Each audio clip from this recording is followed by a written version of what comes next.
నా దగ్గరికి ఎంతెంతమంది వస్తారు, ఐ నో. అండ్ ప్రతిసారి వచ్చినప్పుడు ఏదో ఒకటి చెప్తూనే ఉంటుంటారు. అది అలవాటైపోతుంది. ఐ ఫీల్ హ్యాపీ దట్ నేను అలా లేను. I feel happy. అది మీరు ఎలాగైనా తీసుకోవచ్చు. You take its which ever word you want, you can do it. But I'm happy. I live my life. పొదుపు చేస్తారా సార్ ఇప్పుడు కూడా బాగా?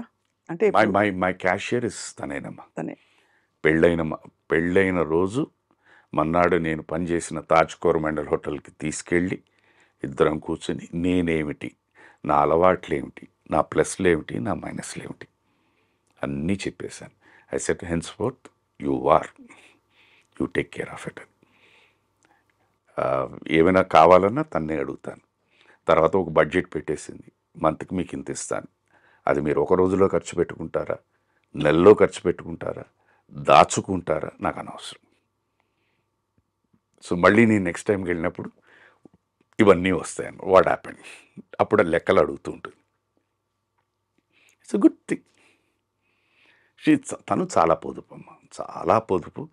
చాలా right from the day one. మాకు when we were in a very bad state of అఫైర్స్లో కూడా ₹1 వచ్చిందంటే దాంట్లో ప్రతి ₹6 5 పైసలు బాబుకి, 5 పైసలు ఇంటి ఖర్చులకు, లేకపోతే 5 పైసలు అమ్మ నాన్నకి, వాళ్ళ అమ్మగారికి నాన్నగారికి, 5 పైసలు మా అమ్మగారి నాన్నగారికి, ఒక 5 పైసలు హెల్త్ గురించి, 5 పైసలు దానాలకి, ఇలా అన్నీ సెగ్రిగేట్ చేసి ఇంత మిగిలిందంటే ఈ నెల మనం దీంతోనే బతకాలండి.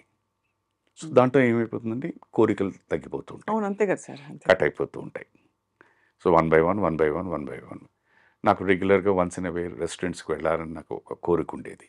అది మెల్లిగా సో ఆ తగ్గిపోవడం జీవితంలో అంటే ఆ అలవాటు కూడా పోతుంటుంది. దిస్ ఇస్ హౌ తెలిసి తెలియకుండా అది అగైన్ సృష్టి అనండి, మైండ్ అనండి, అలవాట్లని ఇవన్నీ తగ్గిపోతుంటాయి. మోడరేషన్ వచ్చేస్తుంది ఆటోమేటిక్గా. So that is how you to.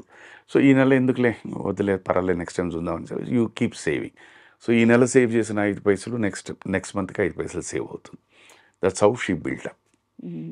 Totally నా ఫైనాన్షియల్ మేనేజ్మెంట్ ఇవాళ మనస్ఫూర్తిగా చెప్తున్నాను, నిర్మోహమాటంగా చెప్తున్నాను, నేను సుఖంగా ఉన్నానంటే తనే 100%. శైలజ గారిని చూసిన వాళ్ళు చాలా తక్కువగా ఆవిడ మాట్లాడినా అందరికీ వచ్చే పదం చక్కని తల్లి అని. అంటే నేను తనకి పేరు పెట్టేశాను, మదర్ తెరీసా అని. అవునా? పలు సందర్భాల్లో ఇక్కడ సార్ ఇంటికి వచ్చినప్పుడు కూడా వారు సార్ గురించి మీకు తెలుసు కదా, కొన్ని డైరెక్ట్గా చెప్పారు, ఇండైరెక్ట్గా చెప్పారు, నీ దగ్గర నుంచి నేను చాలా నేర్చుకోవాలమ్మా అనేసి ఆయన అనేవారు అనమాట.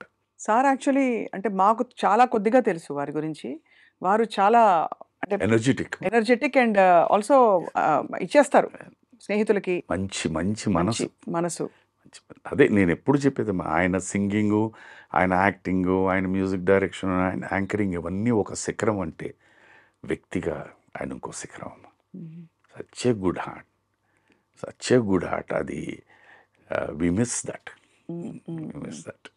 మంచి జ్ఞాపకాలు మీకు ఉండుంటాయి కదా సార్. వండర్ఫుల్ అమ్మా. ఆయనతో నేను నేర్చుకున్నది ఏంటంటే ఎప్పుడూ ఎవరి గురించి చెడుగా మాట్లాడరు. ఎందుకు అని అంటారు అంటే ప్రతి వ్యక్తిలోని ఏదో బలహీనత ఉంటుంది, ఏదో మంచితనం ఉంటుంది.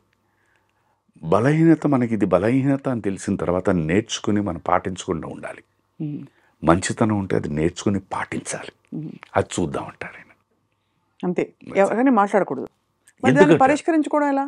పరిష్కరించుకోవడం ఎందుకంటే ఇప్పుడు వాట్ ఈస్ ది పాయింట్? ఇప్పుడు సిస్టమ్నే తీసుకోండి, ఈ శరీర సిస్టమ్ తీసుకుంటే మీరు నెగటివిటీ మాట్లాడుతూ ఉంటే తెలిసి తెలియకుండా మన మైండ్ కరప్ట్ అయిపోతుంది. ఒక ఇన్సిడెంట్ దగ్గర నుంచి ఇంకోటి ఎక్కడెక్కడికి వెళ్ళిపోతుంది. End of the day you're corrupted. ఈ చిప్ కరప్ట్ అయిపోతుంది. అసలు దానికి వైరస్ ఎక్కించకుండా ఉండండి. ఆయన ఈ మాట అన్నారని అంతే. ఏమో నేను ఎప్పుడైనా అలా ప్రవర్తిస్తే మాట అన్నారేమో, అలాగనే ప్రవర్తించానంటే ఐ కరెక్ట్ మై సెల్ఫ్. లేదే వదిలి ఎందుకన్నారు, ఆయన మూడు ఏదో ఉందో అలా that is how is to కట్టి. పాప ఆయన మీద ఎంత పెద్ద అభాండం వచ్చింది. రైల్వే స్టేషన్లో మనుషులను పెట్టి ఎవరైనా సింగర్ అంటే వచ్చి కట్టేసి మళ్ళీ లోపలికి పంపించేస్తున్నారు అని చెప్పేసి కూడా వచ్చింది. అది ఎంత దారుణం సార్, ఈజ్ ఇట్ ఫీజిబుల్ అమ్మా? ఇవన్నీ ఏంటంటే నిజంగా చెప్తాను, అసూయతో వచ్చేవి.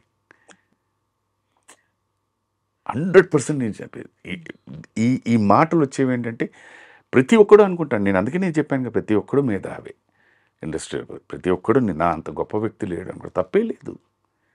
బట్ ఇంకో వ్యక్తికి అవకాశం వచ్చి నాకు రాకపోయేసరికి ఏంటట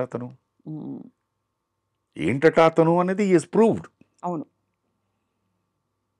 you do it. If you are able to do it, automatically వస్తుంది. అది చేయం మనం. కరెక్ట్ కదా సార్. సో అంటే ఎవరి గురించి మాట్లాడకూడదు, ఇది మాట్లాడకూడదని కాదు, నెగిటివిటీ వద్దంటారు. నెగిటివిటీ వద్దు. ఇప్పుడు స్వప్న మేడం గురించి మనం మాట్లాడుతున్నాం అనుకోండి, మీ యాంకరింగ్, మీ భాష, మీ మ్యూజిక్ సెన్స్, నాలెడ్జ్, వీటన్నిటి గురించి there are so many beautiful topics to talk. Why take an odd topic? నెగిటివ్గా ఎందుకు మాట్లాడాలి?